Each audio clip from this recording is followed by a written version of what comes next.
Okay, so when I said I'd be right back, yeah, it's the next day, more than 12 hours later. Anyway, to try and finish this up, I have a completely different energy level today. I have a completely different mindset because of happenings, etc. But all I really wanted, this is so long. I did not realize I'd spend this long talking about this. Bottled up things. I've seen these 1,000 times. I'm trying to explain why I'm so sick and tired of them. The one last thing, Kate, really, I was thinking like it's literally part of the problem is the way this entire story's put together. Because this is also kind of a trend. I mean, stories typically have some kind of like there's the introduction and then there's the arc and then there's a kind of a come down and there's the ending and all the rest of this kind of stuff. A lot of the Asian ones, especially, like it's especially war. And I know in the history of China there has been a lot of war, so it's gonna be in their stories, and it's not a surprise that it would be in there because it's a big part of their history or a lot of different wars. I personally, this is a personal preference that I don't like stories about war. This is why I hesitated for a long time before I watched Eternal Brotherhood, because the explanation of that one is that it's all about war, and I don't like war stories for numerous reasons. I don't like war stories. And like, I don't like huge chaotic scenes with a whole lot of people and stuff, and that's frequent in the war stories because like in Love of Nirvana, there was more than once where a war came up and fighting came up, and all of a sudden I'm watching all these scenes where I can't tell who's who. There's just a ton of people whacking at each other on the field out there, and I'm like, who's who? Most of you are wearing helmets. I don't know what's going on. It becomes so boring to me. It's all just a blur of chaos. I don't like it. There's so many reasons why I don't like it. And like it's especially when ones like this. I mean, on one hand, we have like an up and then a thing and then an up and then a thing. Like that's a thing too. It's not necessarily bad storytelling, but unfortunately, I've seen too many stories do this. It's like it's a dragging thing where the mood just changes too much or it slows down too much or it feels like something too different. And then they bring it back to it, like they bring back the feel of over here somehow, like in this one where it literally had these arcs where it was like, here's the section where they're in the capital city and Payan won't let Jiangsu leave his house, and then they actually went, if I remember correctly, they went to another city and it was still the three of them vying off against each other, and then finally there came a point where Payan was out of the picture, so it was just Wei Zhao and Jiansu, and their relationship is now building in this part of the story, and they go over here and there's all of that, and then there's everything with her master, and they're back over there and something else. I won't spoil everything under the sun. Something happens like with Jiangsu and the emperor, and all of this stuff comes into it in the middle of everything happening with her master, and they're back in the capital city and all of this is happening, and then all of a sudden another war starts, and it's like we're back at the beginning again, where like now this and this are now connected, even though there was all this in the middle that had to do with it all. But you forgot about it all because now all of a sudden we're back to Wei, and I'm like, wait, who's Wei again? There's still a thing. I totally forgot about that. Like, and it's like another feel all over again, and it's like almost like another drama. So many of the Asian ones actually do that, and I always say there's so many, and then I'm like, what are the examples? I don't know, I can't remember. But like one example would be A Journey to Love, where it became like literally a totally different story. Like I still haven't done a video on that, and I probably can't anymore because it's been so long, but that one was epic up to a certain point, and then it was roughly the last 10 episodes. It was literally a different story. There's no other way to put it. It was literally a different story. 100% different story. It's like somebody completely new came onto the scene, didn't like the other ending, completely rewrote it, yoinked those characters out of there, and then like, oh, it was insane. This one wasn't quite that bad, but it's still, I was like, it's kind of like when endings just drag out. Like, they don't want the story to end, so there's like 5 or 6 or 7 different wrap-ups. Now I can't remember which drama I watched recently where I literally made that comment. It literally felt like they wrapped this thing up like 6 times. Oh, I think it was Impossible Air. I said it literally felt like they wrapped this up 5 different times. And it's like, you know your story's ending. Just let it go, guys. Come on. It has to end. Just let it go. Stop wrapping it up. We're done. Stop. You finished 5 times already. Let it go. And it like that one in Love of Nirvana kind of felt like, I mean, when I said, how do we still have 6.5 episodes left? That's why, because they all of a sudden started another story instead of just stopping. Like, So I'm getting kind of tired of that as well. But then my big disappointment about the ending, like this plays into my disappointment in Jialun. This plays into my, I've seen it 1,000 times before. And here's where like the really big spoilers, because I have to tell you exactly how the drama ends in order to explain why I hated the ending and why I'm sick and tired of this. So if you don't want to know exactly why it ends, this is where you stop. And if you've been with me up to this point, thank you for even sticking with me up to this point, and I can't blame you if you don't want to know how the story ends, but I made the claim that I've seen this story 1,000 times and I'm sick of it. It turned into a train wreck, so I'm trying to explain what I mean by that. Okay, so the ending of this story that I was skipping through, I literally started skipping when they started all the fighting again because I'm like, I'm so done with this. But the thing is, trying to remember all of the elements about the ending that I hate, there's a few different things about it that just bother me. See, for one thing, I don't like it when main characters die in the end of the story, okay? This is like a personal preference, and I understand, it's a personal preference. I don't like it when the main characters die. I don't like sad endings. Sometimes the main character dies in the end, and it was like, that was just stupid. Even if you claim there was a point for it, your point was stupid. This was just stupid. And you know what? It really legit feels like half the time in the Chinese dramas, they know it's a stupid ending, and they cop out of it somehow. And that is the other problem with this ending, because they halfways kind of copped out of it. Not entirely, but Dawn is Breaking was more of a cop-out. Spoiler for that whole video, if I ever made that one. That is the one. Spoilers, there you go. That's the one that I loved until you have to delete about half of the last episode, is Dawn is Breaking, because I was like, cop-out. This is just a ridiculous cop-out. If you're going to say that this is the ending, then at least have the guts to stand by it. Like, come on! And this is, like, there's how many different kinds of endings? Actual, legit, good endings. And there's, like, sad endings. And there's bad endings. Well, there's many different things that kind of fall into a bad ending. For me, a sad ending is a bad ending, but some sad endings can be good if they're properly well done. Like, One and Only, for instance. Spoilers on that one. It has an incredibly sad ending. But it had a major point that they were making, and it's like, wow, it was powerful. And so, like, I hate the fact it's such a sad ending, and I hate what happened and all of this stuff, and yet it had such a powerful point to it. Whereas ones like this, Love of Nirvana, has an incredibly sad ending, because guess who dies? And I already told you major spoilers. I'm telling you exactly what happened. Wei Zhao dies in the end of this drama. Which is part of my disappointment of Jialun, because I'm like, would you stop that? How many dramas has this been now where your character is the tragic hero that dies? He gives up literally everything and literally dies in the end. But it's all good because the woman he loves lives on and is safe and happy, and at least some of the times, like in this one, she ends up with a baby, his child, so he's got a legacy after even his love dies because his child will live on. And it's like, I personally am really sick of the tragic hero ending. Like, this is something, no jokes about it, China is obsessed with their tragic hero endings. Obsessed with them.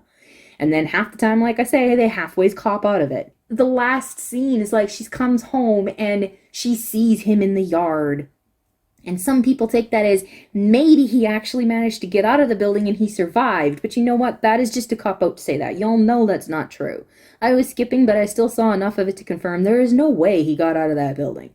No way. He was completely pinned down. The fire was around him. The explosion happened way too fast. He literally could not have made it out of there. Then they had this insanely awkward scene where not only did she pick up the hairpin, she also gathered some ashes. Let's go home. I'm like, different cultures, I don't know, that's just, stop. That's just don't do that. Don't stop it. Like, that's probably not even his ashes that you're picking up. That's probably part of the building. Like, this is just one of the most... Anyway, but just different people grieve in different ways. Whatever. I personally was like, oh, repulsed by that. But just, anyway. And like I keep saying, like, I've lost people, and you know what? Like, different people grieve in different ways, and different people cope in different ways and whatever, and like legit some of them are healthy and some of them are legit not, and I'm tired of people pretending like the ones that are legit not healthy are healthy. That's not healthy. But like some of the ways that they portray on the TV, that's not healthy. But what is it? Like it's a thing where it's like the point of him showing up at the end is like the memory is so strong that it's like he's still there with her, so it's all good. And I'm like, don't do that, okay? To me, maybe this is just a personal thing. I cannot say that is necessarily wrong. But for me, when you're like, the memory's there, so it's like they're there still with you. No, it's not. That is just incredibly, incredibly, incredibly painful and incredibly insulting and incredibly, like, messed up in my opinion and in my experience in life for you to tell me it's the same thing as long as you still love them and as long as you can, like, you have the jade hairpin in his ashes there, so it's like he's still there. This is the home that you built together, and this is like, so it's like he's still there, so it's all fine and all good. It's not the same. If they're not there, they're not there. They are gone. You can't talk to them anymore. You can't discuss things with them anymore. You can't hear their opinions on things anymore. They aren't physically there for you to hold on to and hug, and now I'm going to start crying all of a sudden. It's a big deal when they're gone, and they're not here anymore. That really hurts. And then when they try to, they make these stories where it's like, it's all fine because the memory's still there, so it's all the same thing and it's all good. It is not the same thing. It is not the same, and it's not all good, and you need to stop pretending that it is. You need to stop make-believing, and, like, that just hurts even more when you do that. So it's like, stop it. And the Chinese are obsessed with endings like this, where they're pretending like it's all fine and it's all good, because they're pretty much still there anyway. No, they're not. Stop it.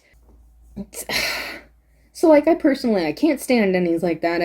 I'm so tired of them. I'm like, I didn't mean to get so worked up that I started crying. I don't know, it's just, I told you I have a different energy today. The whole topic of losing people literally came up with somebody today that I was talking about because they literally just lost somebody. So, like, it's, like, fresh again in my mind. What was I trying to say, though? This ending, and I've seen it 1,000 times. It's one of those, what is that word? Ambiguous? I thought it was an ambiguous ending. There's sad endings because you know without a doubt this person's gone and dead and that's the end of it. There's good endings because they survived. And then there's, like, open endings. And, spoiling it again, dawn is breaking. There was potential for it to be an open ending. It could have been an open ending if they had stopped here. But because of all of this, instead of an open ending, they made it an ambiguous ending. So there's 4 different kinds of ending. There's an ambiguous ending. And the big problem with ambiguous ending, which is what I kind of thought Nirvana is, but I've kind of seen it. It's not really an ambiguous ending. It's just a sad ending. And a really irritating and stupid one for everything I just said and started crying in the middle of. Ambiguous endings are almost the worst ones because it's like you're copping out. You can't even stand by what you just said. You know perfectly well what you meant, but you're maybe afraid of the public opinion, so you kind of leave a way for them to, like, dream on, guys. We all know you're idiots because there's no way that's possible. This is definitely what happened. But we're gonna sneak it in there so you can at least pretend. And it's like, are you kidding me? And because this is not an ambiguous ending, I should have just saved that for a Dawn is Breaking video, but there you go. I said it there. And then what was the other thing about this? There's something specific. I just remembered it and forgot it again. This type of ending, and I'm so tired of it, and it's like, like I say, the tragic hero ending. It's like it's a specific type of story, and you have to make it tragic in the end. You have to give it some kind of tragic ending. And I don't understand why. Like I say, there's endings, like when it's a sad ending, even when it's a kind of open ending, there can be a point to it and can be super well done. Like I say, One and Only had an incredibly tragic ending, but it had such a legitimate point that it made it so powerful that you're just left bawling for legit reasons. But the problem is that they're overusing this. They use it to the nth degree, and they're like milking this out of you where it's like, it's your duty to be tragic. If it's for this reason or this reason, they believe it's your duty to die and be all tragic and this is what makes you the hero and all this stuff. It's like, no. I mean, no. Like, it's gotta be something to do with like a different mindset of the Chinese versus me over here in the West.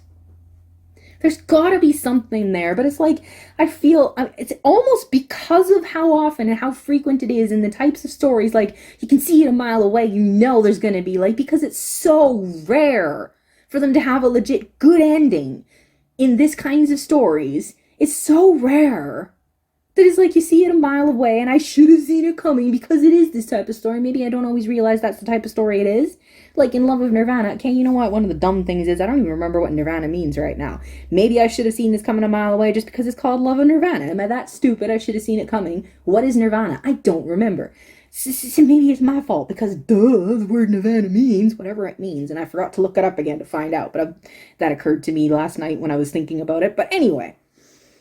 It's like, it has to be this way. And a picture from Mysterious Lotus Casebook just showed up, and that's another one where it's like, certain kinds of characters in certain kinds of settings in certain time periods, especially costume dramas of Chinese people, they have to have some kind of tragic hero that remains tragic because either they themselves die or the love of their life that they struggled through the entire drama to be with has to die in the end. They have to make sure that no matter how close they come, they have to pull them apart in the end too. They can come this close to surviving. It can be the hope is right here and at the very last 10 minutes, yoink away.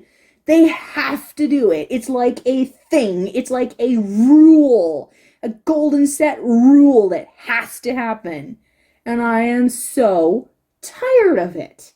Would y'all please start shocking me by giving me good endings to your bloody stories? Why does it have to end that way? Like, totally different mood, totally different energy level. I am totally getting completely fired up in ways that I didn't really mean to get fired up. At this moment, I finished editing everything else that I had, and now I'm adding this to it. And as I figured, there you go. I'm adding a whole nother like 25 minutes to it, but breathe. If literally anybody is still watching this, if you heard anything I said, if you read the notes that were all over the screen, because I had to put notes all over the screen to try to explain what I was saying, or maybe caveat it, because do you see what I'm talking about yet? I don't know if any of this bothers you, but all of it is bothering me because, like, it's just an overload of it's too often. Like, I am not surprised in your stories. I'm very rarely surprised in these stories anymore because, like, and it's so unfair because I've said how many times that fantasy stories are my favorite kind of stories. The Chinese cannot have fantasies, apparently, that aren't connected to their either Buddhism or Taoism or both. So it's a fantasy because it's magic, but it's not really because it's incredibly religious, some of them way more so than others. So I've already got that I have to deal with because all I want is a good old fantasy. And this is what I have to deal with because that's the only option that I can find. Like, Princess and the Werewolf was the closest I've ever come, and I'm pretty sure they tweaked that one so that it was just a fantasy and had nothing to do with the cultivation religion world. I get the feeling they probably tweaked it because for some reason it feels like it actually should have been a cultivation one. But they managed to make it just pure fantasy, and I'm like, that would be nice if you did that more often. And guess what? It also had a good ending. So, it's possible. But just for some reason, they won't do it. I don't know why they're so insistent and so obsessed with not giving me good endings. Why? So not only do I have to deal with them constantly dragging the story out, like, there have been so many times where I'm like, this is literally turned into a dead horse that they are just dragging through the mud. And I'm like, can you stop? That thing, like, bury it. Let it go. Stop dragging it. Like, please. But they have to drag on their runtimes so regularly. If it had been some of them just 5 episodes shorter, a ton of them 10 to 12 episodes shorter, and it would have been so much better. They just had to drag it out. They dragged out Werewolf and the Princess, too. There was a whole section in there they should have cut out, like at least 6 episodes. Cut that out, and it would have been just about perfect. That's 6 episodes. But I already did a video on that one, so you can go watch that one if you want to know what that's all about. But yeah, this is the thing. I've seen this story 1,000 times, and this is what I'm talking about. You have these ridiculous love triangles. You have ones that are like, half of it is not actual love. You have people not dealing with responsibility, not owning up to what they actually did wrong, not properly actually apologizing and repenting for it, regularly like dragging it on and making it 50 million times worse. Too little too late stuff. Not genuine stuff. Like I said in the Impossible Heirs, regularly somebody does something wrong, but then something else big happens and it gets completely buried and everybody either forgets about it and pretends it never happens or whatever. There is such a thing as love covers a multitude of sins. In other words, there's a lot of little irksome things or little whatever things that might seem like a big deal, but on the other hand, because it's someone you love, it's not that big of a deal. You can just let it go. It doesn't really matter because you love them so much that it's like, you know what, I'm not going to make a big deal out of this because I don't want to, because I love them. That is a thing. The problem is that regularly they're doing that with things that they shouldn't be doing that with in these dramas. They're doing it with things that are actually detrimental to the relationship and to the person that should have been admitting what they're doing wrong, because like, what was it? It was what's it called? I'll look it up and put the thing up here. In that drama, she made a huge, massive mistake, and everybody pretended it didn't happen. She did it again, even worse. And everybody pretended it didn't happen. You keep burying it and pretending it's not happening. It does not go away. It continues to happen, and it continues to get worse. Look what happened with Payan in Love of Nirvana. Look what it ended up doing before he finally got the picture. Look what happened, because nobody would confront him. Nobody would actually talk about what he's actually doing or the reasons why he's actually doing it. Like I said in a note, how beautiful would it be if people would actually start pointing out and grasping what's actually going on and like freeing people from that and actually going through these things and healing from stuff. How beautiful would that be if they would actually start doing that? And yet they refuse to. They just like shirk the responsibility and take on this problem instead. But anyway, so here I am finally all fiery. I managed to stay calm for the whole thing because I was calm yesterday, and now today I'm all fiery and all... Have I explained it yet? I don't want to start just repeating myself and adding runtime to that. I hope there's nothing else. I hope I finally actually said everything, and I hope it makes sense. I hope you see where I'm coming from. I could easily be wrong about a lot of this stuff, and I know that a lot of it is my personal opinion. I also know that a lot of it is biased because I see things in a very different way than a lot of other people do because I'm a Christian. So I'm going to see things different than atheists do. I'm going to see things different than Taoists and Buddhists and all the rest of this stuff do. There's going to be a difference in our thinking because of what I believe. But it's also because there's going to be a difference because it's a different culture. I grew up with a different kind of mindset. They've got a lot of things ingrained to them that I don't because of past history in my country and past history in family and all this stuff. So I realize all of that. I'm not saying that I'm 100% right on all my opinions. I'm explaining to you what I saw within this story, why it bothered me so much, why I'm so tired of it being here.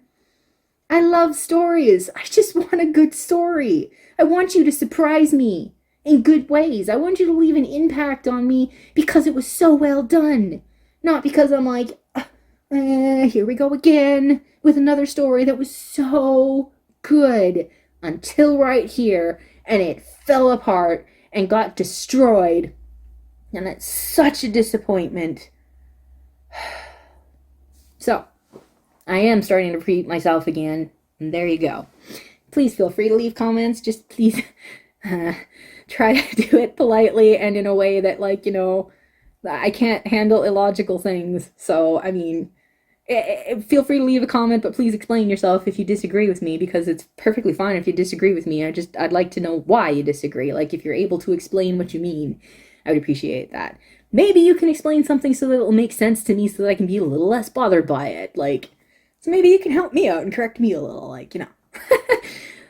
Thank you for watching this, especially if you stayed all the way to the end, and if any of that made sense to you, please leave a like and or a comment so that I know you did watch it, because I've said many times before I don't in the slightest trust YouTube's views anymore, because they literally count it as a view if somebody watched 3 seconds of something.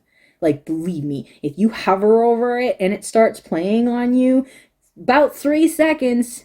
I don't think it even takes 7 seconds. I'm pretty sure even less than 7 seconds, and they count it as a view. I'm told somebody watched my video when only like 3 seconds of it was actually seen. So I would highly appreciate it if you could leave a like if you did appreciate any of that, got anything out of that, and like comments are always welcome too. So bye.